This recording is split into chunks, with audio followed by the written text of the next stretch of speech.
Zachary Oboula est notre invité de ce matin, le tout premier. Bonjour, monsieur Oboula. Bonjour, monsieur Fabien. Vous êtes expert en gestion des risques. Nous parlons principalement de ce qui était arrivé à Goma, l'éruption du volcan Nyiragongo. Oui. Je ne sais pas si j'ai bien prononcé. Oui, c'est ça, Nyiragongo. Voilà, donc dans un premier temps, on apprend que la situation est sous contrôle. Bonne nouvelle, est-ce que vous êtes au courant? Exactement, je suis au courant. Même ce matin, j'ai essayé de parcourir un peu la toile, mais également j'ai suivi les médias sur place. Je me suis rendu compte qu'exactement la situation est sous contrôle, mais il y a toujours l'incertitude qui est là, d'autant plus que selon l'observatoire volcanologique, il semblerait qu'il y a des fissures au sein de certains établissements et qui pourraient en fait entraîner d'autres dommages un peu plus tard. Et aussi, il y a toujours des secousses qui sont ressenties pour dire que le volcan est toujours en activité. Alors, c'est que pour l'instant, on ne peut plus dormir, on ne peut pas encore dormir sur l'oreiller parce qu'à tout moment, il peut faire des dégâts. Exactement. Dans un premier temps, on parle de secousses ou des tremblements de terre mais à basse intensité par rapport à la situation de 2002. Vous, personnellement, comment vous êtes d'accord avec ces annonces? Oui, je suis d'accord, mais l'intensité, cela veut dire que il y a l'énergie qui est dégagée à l'intérieur, au niveau du volcan.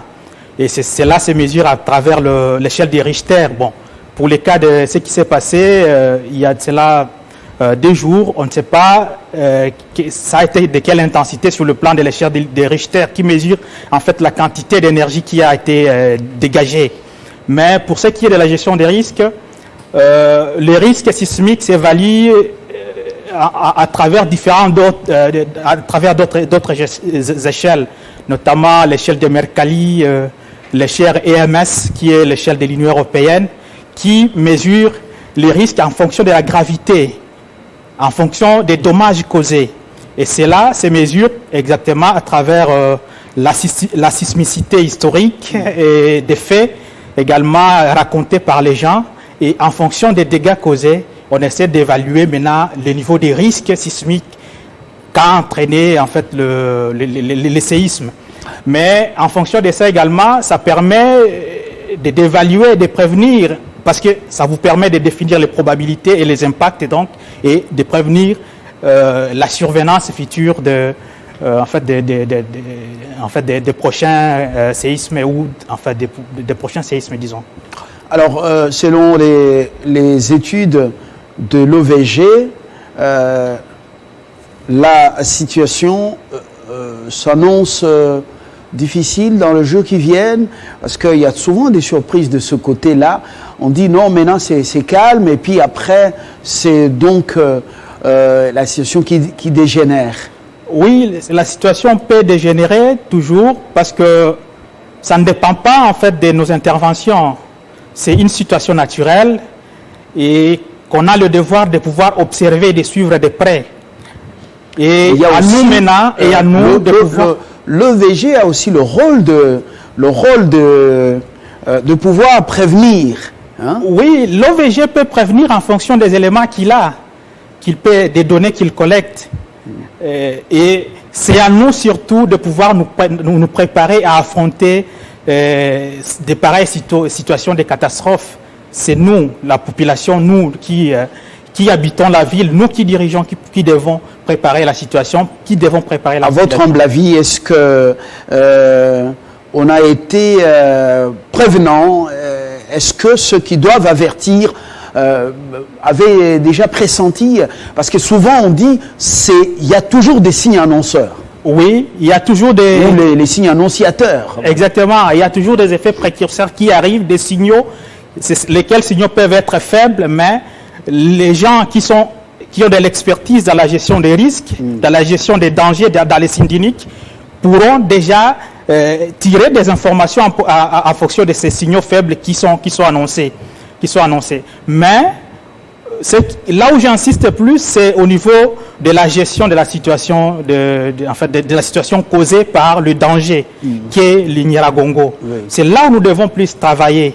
C'est là où nous devons plus travailler, d'autant plus que partout où se trouve pareil danger, Oui. il y a des plans d'urgence qui sont préparés. Vous avez suivi les annonces du gouvernement de réunion d'urgence présidée par le Premier ministre. Le président est arrivé hier dans la soirée. Il a interrompu son séjour européen. C'est pour venir gérer cette crise. Les annonces du gouvernement et tout ce qui est fait sur place à Goma, à votre humble avis, est-ce qu'on est dans le bon? Est-ce qu'on fait une gestion responsable de cette catastrophe? Monsieur Fabien, pour la gestion de la crise, la première des choses, c'est mettre en place une cellule de crise. Et laquelle cellule de crise doit être composée par les experts en la matière. D'accord, au sein de notre gouvernement, il peut y avoir des gens qui ont de l'expertise dans ça, mais il fallait mettre en place 2 cellules de crise, à mon avis. Une cellule de crise au niveau de Goma, là où se passe l'événement, et une cellule de crise ici à Kinshasa, qui devra maintenant, ou soit qui devrait alimenter maintenant les politiques à prendre les décisions, les orienter. Et donc, ce ne sont pas les politiques qui devraient constituer même les cellules de crise parce qu'ils ne sont pas suffisamment outillés pour gérer, pour piloter en fait, de pareilles situations. Et donc, quand il y a une cellule de crise qui est installée, on déploie également une équipe de terrain, une équipe opérationnelle, et c'est cette équipe opérationnelle qui se trouve sur terrain. Et l'équipe opérationnelle devra être composée par, bien sûr, les secouristes et d'autres personnes qui peuvent apporter, en fait, appui à ceux qui sont sinistrés. Donc, c'est comme ça que ça se prépare au début. Et dans la cellule de crise, ou soit dans le management, dans le pilotage de la situation de crise, comme je le disais, il y a un plan de prévention qui est monté. Dans le plan de prévention, il y a le plan de provision et le plan, du moins dans le plan d'urgence, il y a le plan de prévention et le plan de provision. Dans le plan de provision, il y a le plan d'intervention et le plan d'évacuation. C'est comme ça que ça se présente. Et tout ça là, c'est des outils. Est-ce que ça a été pris en compte, tous ces éléments au niveau des réunions de Kinshasa, des réunions de bureau, et même sur le terrain, par rapport aux premières interventions telles qu'est décidé, exécuté par le gouvernement? Oui. Bon, il peut y avoir, parce que le gouvernement, j'ai lu les communiqués, ils ont déclenché en fait des mesures.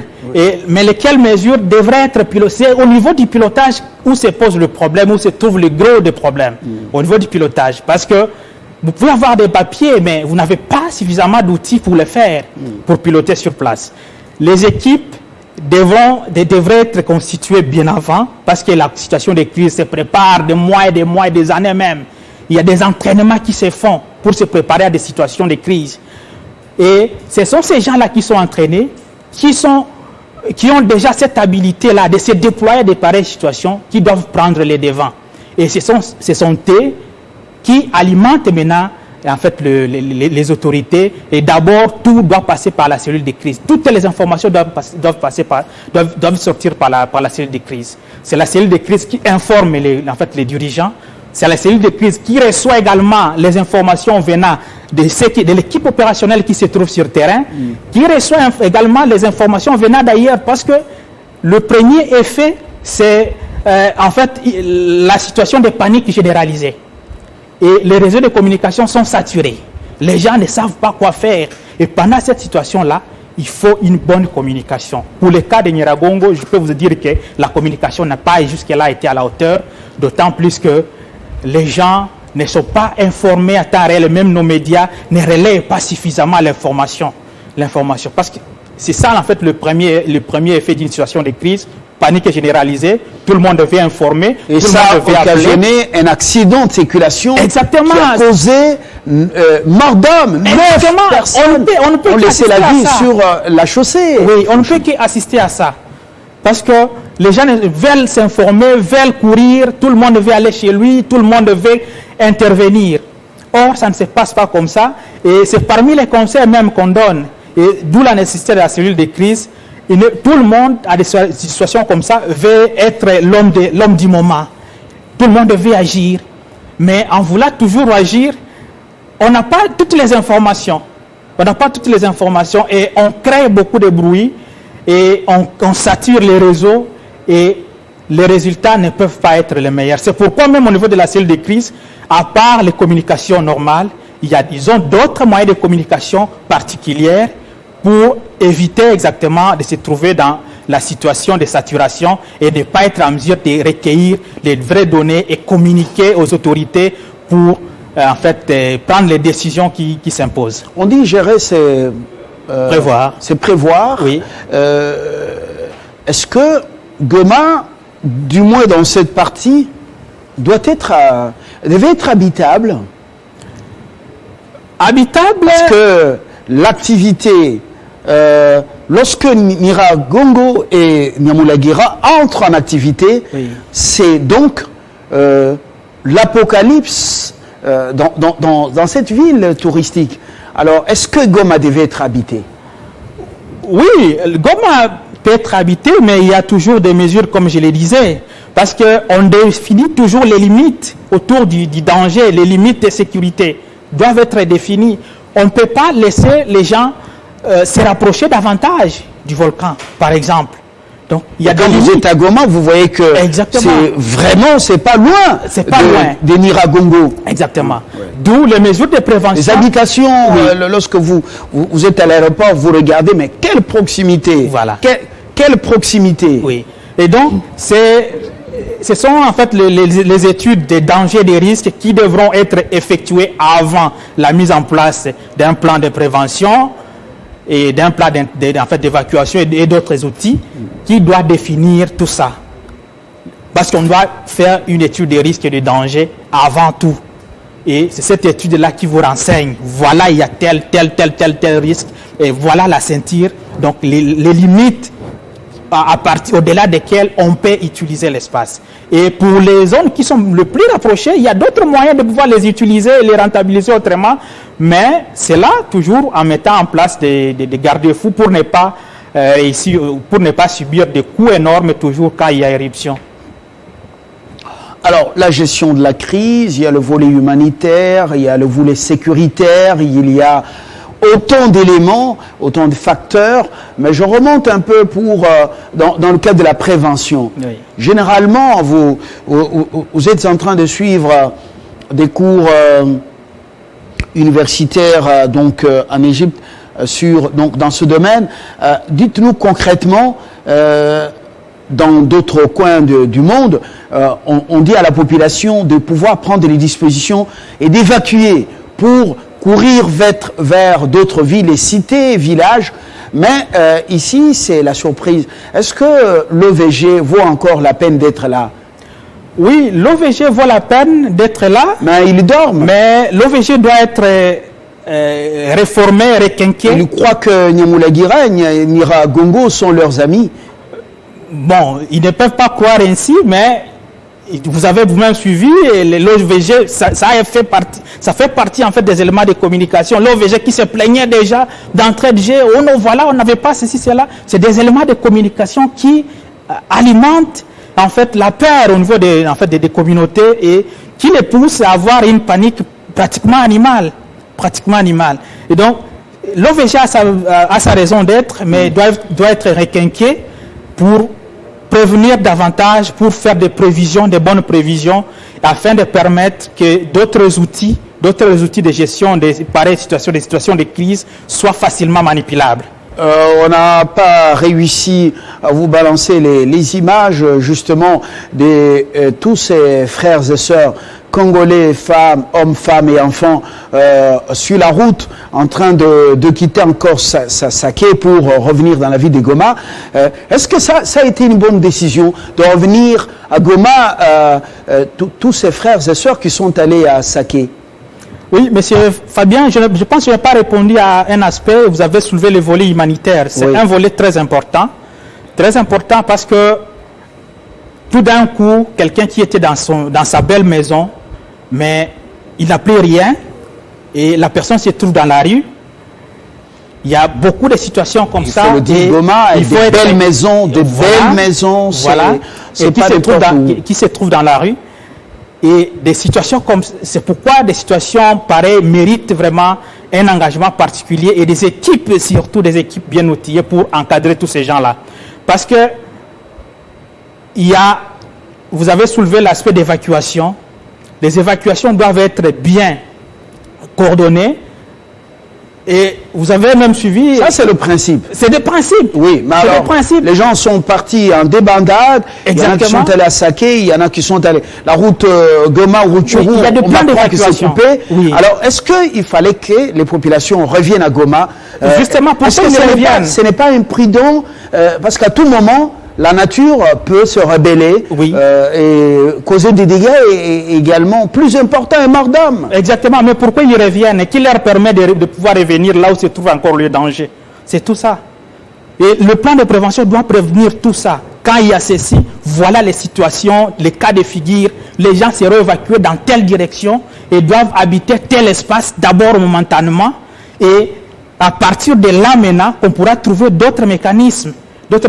Par exemple, pour le cas des HCR, pour les cas de crises comme ça, ils ont 3 clusters. Il y a un cluster pour l'habitat, et l'autre pour la protection, et l'autre pour la coordination. Et ça permet, le cluster habitation va directement au chevet de ceux qui ont besoin le plus de pouvoir trouver un abri, où s'installer d'abord momentanément. Et c'est de la protection récupère en fait tous ceux qui sont comme les enfants et tous ceux qui ont besoin se charge en fait de la protection de toutes les personnes, parce que les gens fuient comme ça, il y a une panique généralisée, panique animale, et se charge de ça, et la coordination elle est également assurée. D'où à notre niveau, peut-être on n'est pas encore là au niveau des recommandations, mais d'entrée de jeu, je voudrais déjà recommander à mon niveau au chef de l'État et aux autres autorités qui peuvent nous suivre, de pouvoir carrément mettre